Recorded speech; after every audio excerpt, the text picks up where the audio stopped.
नाहन से खबर है, जहां सीपीआईएम की ओर से बैठक आयोजित की गई, जिसमें विधानसभा चुनाव को लेकर रणनीति तैयार की गई। सीपीआईएम के जिला सचिव राजेंद्र ठाकुर ने बताया कि आगामी विधानसभा चुनाव को लेकर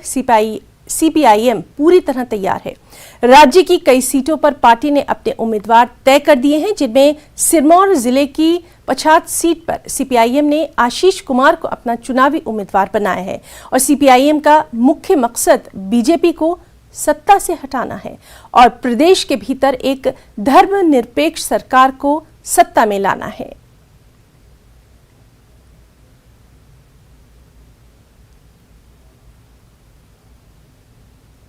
हिमाचल प्रदेश में भी और जिला सिरमौर में भी हम लोगों ने जो है उस पहली सूची में अपने पछात विधानसभा क्षेत्र से तय किया है कि पार्टी चुनाव लड़ेगी और जो पार्टी के उम्मीदवार हैं वो साथी आशीष कुमार होंगे और जो एक विद्यार्थी जीवन से जन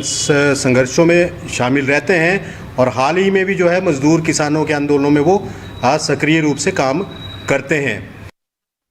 केंद्रीय मंत्री अर्जुन मुंडा का लाहौल स्पीति के तेलिंग गांव पहुंचने पर ग्रामीणों ने भव्य स्वागत किया और उन्हें लाहौल स्पीति की जनजातीय संस्कृति से अवगत कराया। दरअसल केंद्रीय मंत्री को इससे पहले उदयपुर में जनसभा को संबोधित करना था, लेकिन खराब मौसम के कारण धर्मशाला से उदयपुर के लिए हेलीकॉप्टर उड़ान नहीं भर पाया, इसलिए वो सड़क मार्ग से अटल टनल होते हुए लाहौल पहुंचे।